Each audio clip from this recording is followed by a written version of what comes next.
So we are going to spend this next little bit of time talking about section 6.3, simplifying radical expressions.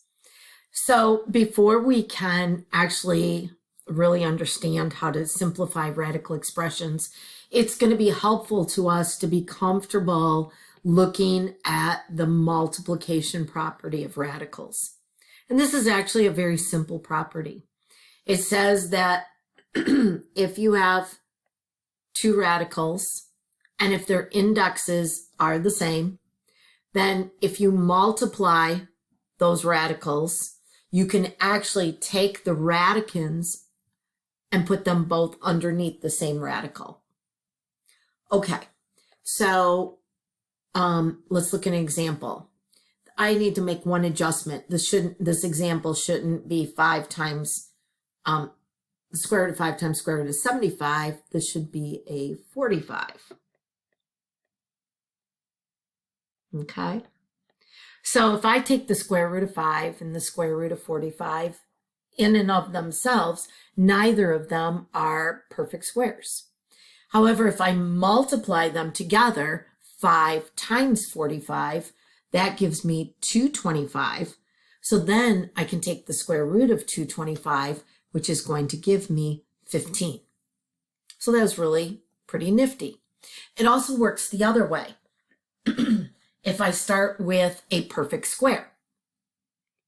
So if I take the square root of 144 and I break that down into factors that I can multiply in order to get 144, let's take 4 times 36. Well, then I can separate those factors. So the square root of 4 times the square root of 36, which would be 2 times 6, which is going to leave me with 12. And that is the square root of 144, 12. So that's how the multiplication property of radicals works.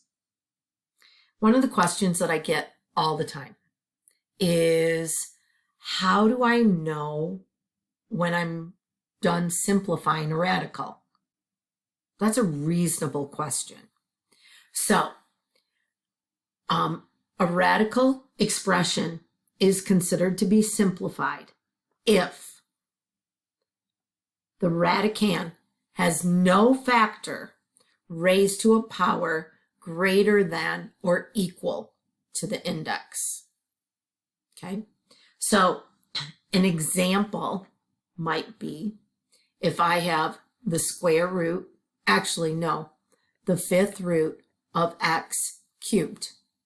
Okay, so 3 is less than 5. So my exponent is less than my index. And so that means this is simplified. Okay. The radicand cannot contain a fraction. So if I have, so I'm going to put not simplified, or if I have an example of it not being simplified, that would be something like the square root of 1/4. That's not simplified because there's a fraction underneath that radical. If there are no radicals in the denominator, then it's considered simplified. Okay, so not simplified would be possibly 1 over the cube root of 8. That's not simplified. All right, so let's go ahead and take an example here. So I'm going to take the 5th root of x to the 8th. So let me just go ahead. I'm going to look at it over here. I'm going to look at it a little bit differently. So the 5th root of x to the 8th. And first thing I see is that my 8 is larger than my 5. And so when your exponent is greater than your index, then that means it's not simplified. So what I'm going to do is I'm going to go ahead and I'm going to start counting backwards until I get to a multiple of 5. And I'm going to use the multiplication property to create 2 factors underneath that radical. So I'm basically going to break up that x to the 8th. So I have the 5th root. Now if I start counting backwards from 8, I go 8, 7, 6, 5, stop there. 5 is clearly a multiple of 5. So I'm going to put x to the 5th. If I subtract 8 minus 5, that means I have 3 x's left over. So I'm going to put x cubed. All right. Any time your exponent equals your index, you can pull out a root. And so our root is going to be x. So then I'm left with the 5th root of x cubed. There we go. I like that way better than the whole expansion thing. You can use either. They both get you to the same place. So whatever makes sense to you. All right, let's go ahead and simplify radicals that have variables in them. And then we'll look at simplifying radicals that have integers. So if I have square roots, so that's going to be the square root of x squared. So that is going to be equal to x because my exponent and my implied index of 2 match. If I've got the square root of x to the 4th, okay, that is going, I could go ahead and rewrite that as x squared times x squared. That would give me x to the 4th. And so because both of those 2's equal my implied index of 2, that means I can bring out both of my roots. So that would give me x times x, or x squared.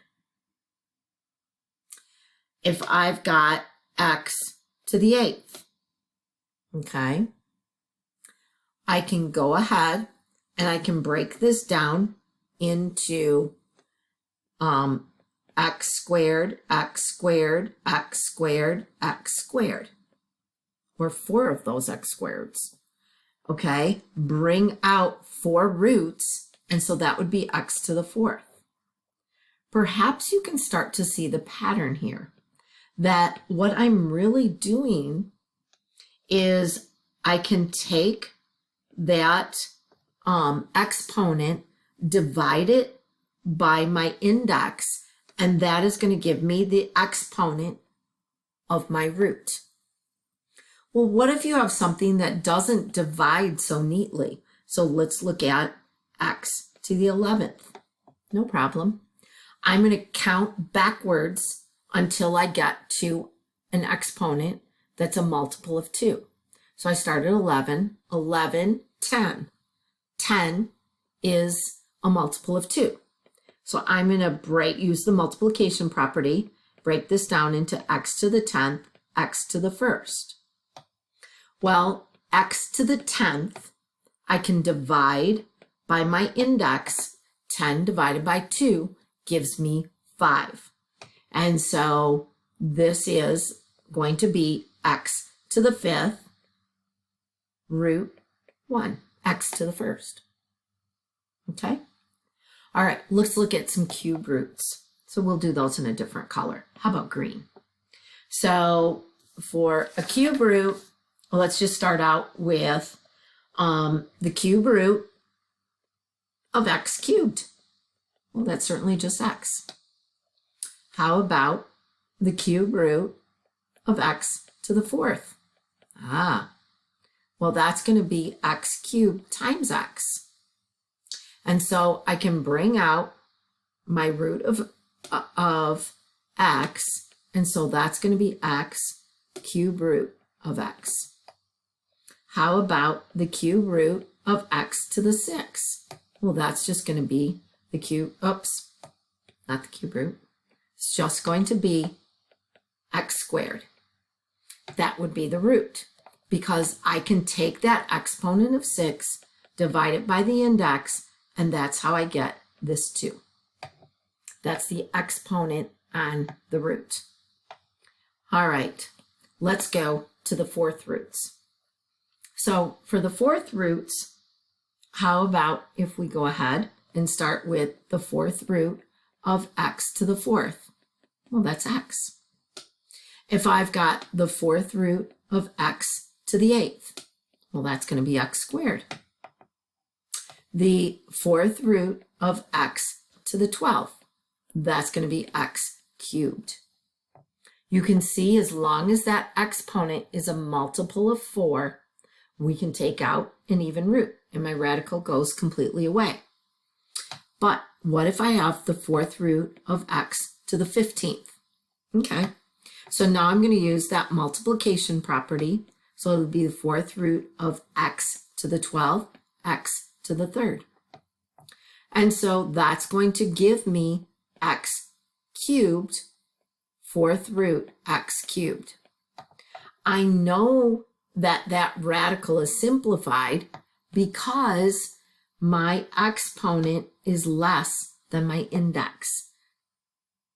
Okay, let's go ahead and look at integers.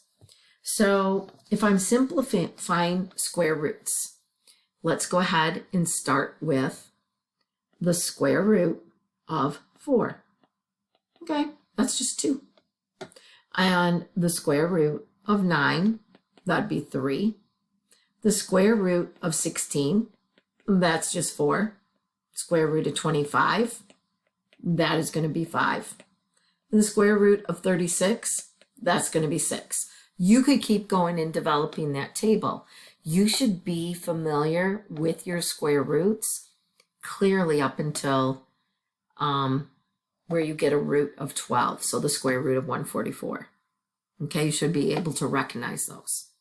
Now let's look at cube roots. So the cube root of 8, well, that's 2. The cube root of 27, that's going to be 3. Cube root of 64, that's simply 4. The cube root of 125, now we're at 5. And now let's just look at the fourth roots. How about the fourth root of 16? That's going to give you 2. So just as a reminder, what we're doing here, this 16 could be replaced with a base of 2 raised to the 4th power. That's how we got that root of 2. All right, how about the fourth root of 81? That's going to be 3. And the fourth root of 256, that's going to be 4. All right, so now let's kind of use this. So let's take the square root of 56. That's not a perfect square, but we just looked at perfect squares and got familiar with them. All right, so what I'd love to do is break 56 down into 2 factors, okay, 2 numbers that I multiply, in which one of them is a perfect square. That would be ideal. Well, if you don't know, you could take 56 and just develop a factor tree. All right, I see that 56 is even, so I could do 2 times 28, and then 2 times 14. Actually, I could stop there because I know that I've got 2 squared. So I could create 2 squared times 14. So that means my 2 is going to come out as a root. So I'm going to get 2 root 14. Okay, let's look at this next one, B. So it's the cube root of 54. So I'm thinking of what are 2 numbers I can multiply to get 54. And if one of them is a cube root, oof, that'd be bonus. Well, sure. That's going to be cube root of 27 times 2. Okay? Well, 27 is 3 cubed. So 3 cubed times 2. Anytime our exponent equals our index, we can pull out a root. That base becomes the root. And so it would be 3 cube root 2. There we go. All right, let's look at C. So for C, the 6 stays out on the outside. And I'm going to take 2 numbers I can multiply that equal 50. One of them I want to be a perfect square. So how about 25 times 2? That'll give me 50. So the square root of 25 is going to be 5. So now when I take out the square root of 25, I multiply it times that number in front. So that becomes 6 times 5 times square root of 2, which then simplifies to 30 square roots of 2. Let's look at D. This is going to be 5 times 9 times 2. And I picked 9 instead of 6 times 3 because 9 is a perfect square. So the square root of 9 is 3. So I have 5 times 3 square roots of 2, or 15 square roots of 2. All right, let's look at D, where now we have both numbers and variables. So 32. I know, and I'm looking for cube roots. I know that 8 is a perfect cube. So 8 times 4, now I want to take that variable x to the 4th, and I want to break that down into an x variable that has an exponent that's a multiple of 3, so x cubed times x to the 1st. All right, so I can pull out the 8 because the cube root of 8 is 2. I can pull out an x because my exponent, my index match. So now I am left with 4x. Oh, and those are cube roots. There we go. So I can't simplify anymore. That would be it. All right, let's take E. So for E, I'm looking for the square root now, not the cube root. Okay, well, 64 is a square root, okay? And so that's going to be, I can take out an 8, and then I can take out an x, and then I'm just left with square root of y. So 8x square root of y. All right, F. F is fun. We've got a negative on the outside. Inside, let's look at this one. We'll make it a little bigger. There we go. Inside, underneath that radical. Okay. Let's take 108. So we're going to go ahead and simplify this guy. Actually, what I'm going to do is, and I didn't talk about this yet, but just like we've got the multiplication property that allows us to kind of break down our factors into separate radicals, we can actually do that with division too. So I've got my negative there. There's my fraction bar. I'm going to separate this into the cube root of 108 x to the 6 over the cube root of 125. Okay. So now I've got my negative on the outside. I'm going to take my numerator with the cube root, and I'm going to take that 108, and I'm just going to break it down. Now, if you're not familiar with that, let's just go ahead and break it down using a prime factor tree. So 2 times 54, we could do 2 times 27, and then 27, how about 3 times 9, 3 times 3. So I can state the prime factorization as 2 squared, 3 cubed, and then I've got, after that, my x to the 6. And the 6 is a multiple of 3, so we're good with that. The cube root of 125 is 5 cubed. So I'm just going to write that. All right, so now everything that has an exponent that is a multiple of 3, I'm going to be able to take out a root.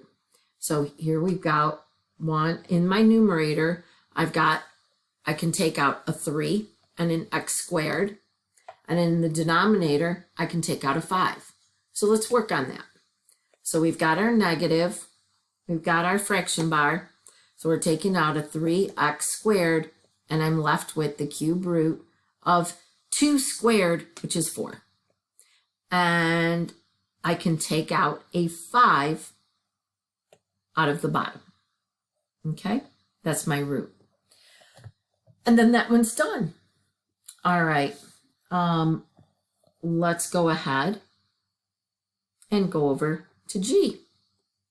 So with G, we've got this 5, which is on the outside. So I've got a 5, and now I'm looking for the 4th root. Okay, well, I know that 4 cubed is 64, but that's really, not really what I want. So let's go ahead and break it down. Let's take that 64. So I've got 8 times 8, and then 2 times 4, 2 times 4, and then the 4s, 2, 2, 2, 2. So I can see here that I have 1, 2, 3, 4, 5, 6 2s. So 2 to the 6 is going to give me 64. Why don't I write it as 2 to the 4th, 2 squared. 4 plus 2 gets me back to 6. Then with the x, I'm going to go x to the 4th, x cubed. For the y, I'm going to do y to the 8th, y squared. And for the z, z to the 8th is already a multiple of 2. So everything that is a multiple of 4, everything that's a multiple of 4, I'm going to be able to find the root. So I'm going to circle all of my multiples of 4. So if I divide 4 divided by 4, that's 1. So I can bring out a 2 to the 1st. So that's going to be 5 times 2. Then I've got x to the 4th. So I divide that exponent, 4 divided by 4, to give me x to the 1st. Y to the 8th is going to be y squared as the root. Z to the 8th is going to be z squared.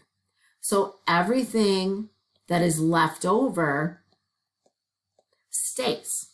So that's going to be 2 squared, which is 4, x cubed, y squared. And you can notice that everything under the radical has a exponent that is smaller than the index. Oops, the only thing I need to really finalize here is I should have done 5 times 2, which is 10. There we go. All right, let's go ahead and look at our next one, H. All right, go ahead, and we're going to put this into more of a division problem. So we're going to separate this out. 4, and then I'm going to have my fraction bar. So the 4th root of x to the 16th, y to the 9th, but I'm going to separate that into y to the 8th, y to the 1st, and then z cubed. Then in the denominator, I'm going to have the 4th root of 2 to the 4th, because that's what 16 is, 2 to the 4th. So now I can go ahead and reduce or pull out my roots. This 4 that's out front is really in the numerator, okay? So this is going to be, draw a fraction bar, 4, and then I'm going to pull out an x to the 4th, a y squared, and that would be all. So I'm left with the 4th root of y z cubed. And then for my denominator, I'm going to pull out a 2. And I'm not done because the 4 and the 2 can be reduced. And so my 2 comes up here. Now it's done. All right. Last one. This one's not hard. We're going to use that division thing again. All right. So I'm going to go ahead and draw my fraction bar and put the 4th root of y cubed in the top. And I'm going to do the 4th root of 81 in the bottom. So the 4th root of y cubed, I can't do anything with that because my exponent is smaller than my index. I just have to leave it. Nothing fancy there. But for the denominator, that'd be the 4th root of 81. So that is going to be 3 to the 4th is equal to 81. And so that means that this is going to be the 4th root of y cubed over 3. There we go. All right, now let's try some that are even a little bit more interesting. So we're going to simplify each radical expression here. And people say using order of operation. So really, what does that mean? It means we're going to simplify, well, in this first one, the numerator, then the denominator, and then can we divide anything? For B, we're going to simplify everything underneath the whole radical and then look for roots. Okay, so let's take this problem right here. And I cannot simplify, even though people always want to do this, that x with that x. That doesn't work because the x in the numerator is not a pure x, it's a 4th root. Okay, so you cannot simplify those x's. But here's what we can do. Let's take this numerator, we've got the 3, we've got the 4th root. So let's take that 16 and change it to 2 to the 4th.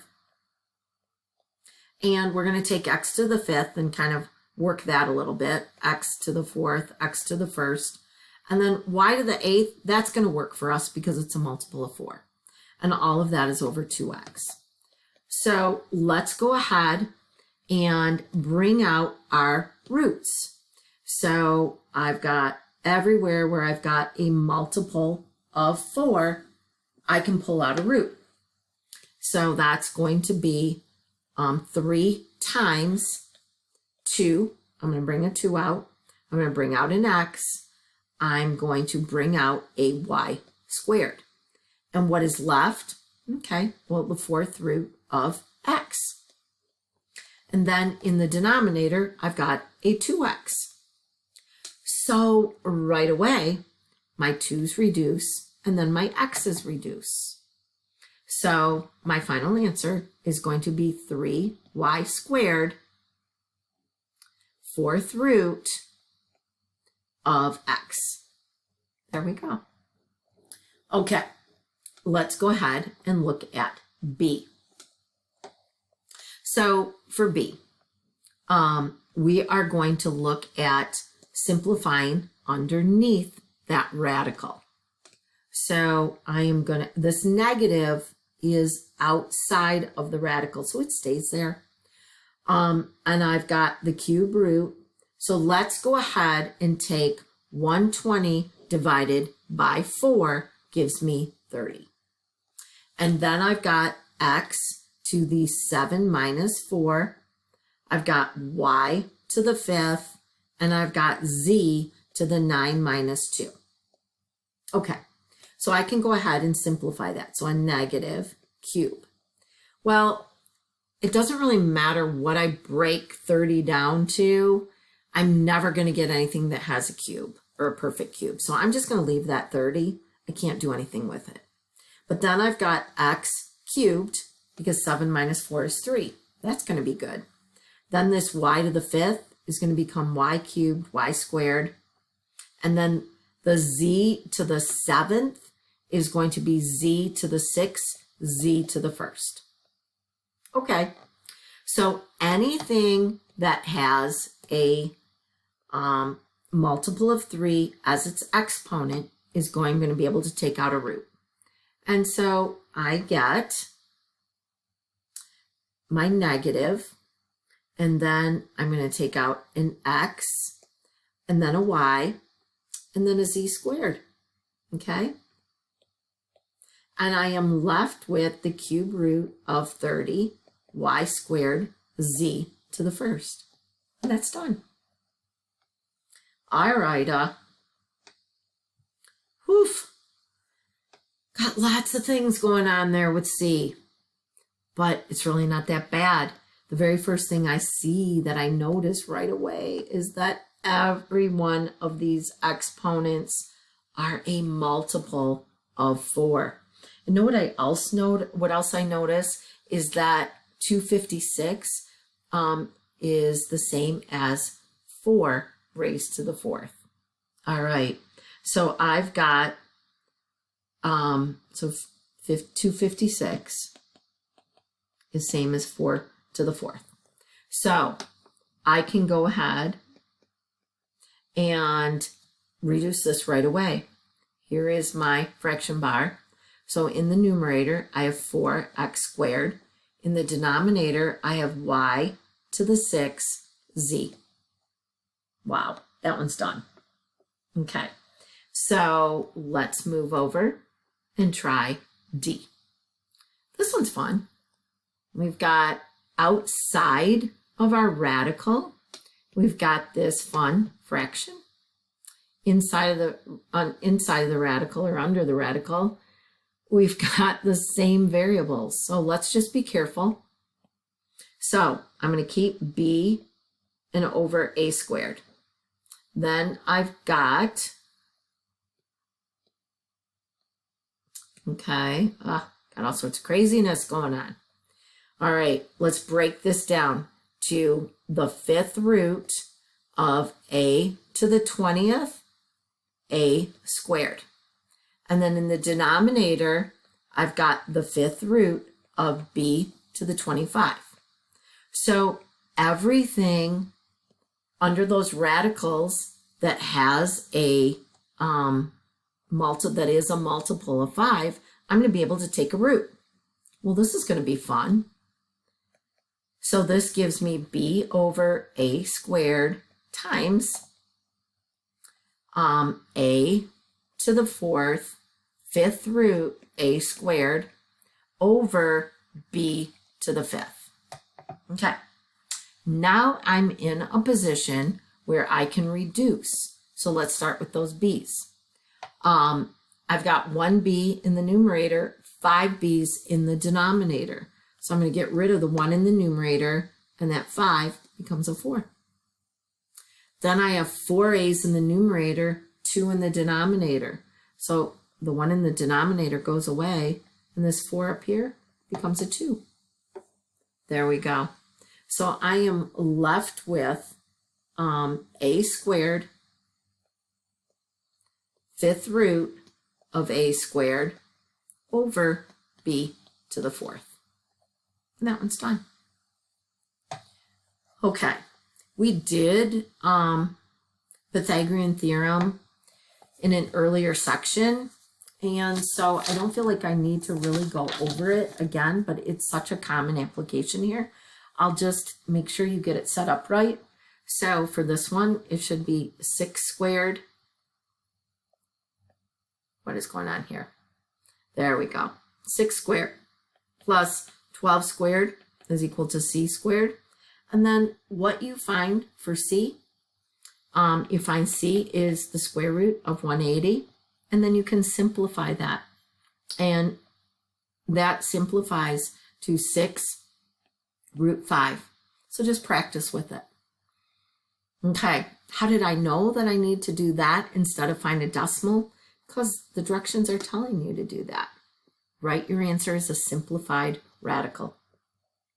Then to set up this next one, it's going to be right here. This leg is a, so a squared plus 7 squared equals 25 squared. So for a is equal to the square root of 576, and that just happens to be 24. Happens to be a perfect square. All right, you are all set to do your homework, and you're going to do it well. I can tell.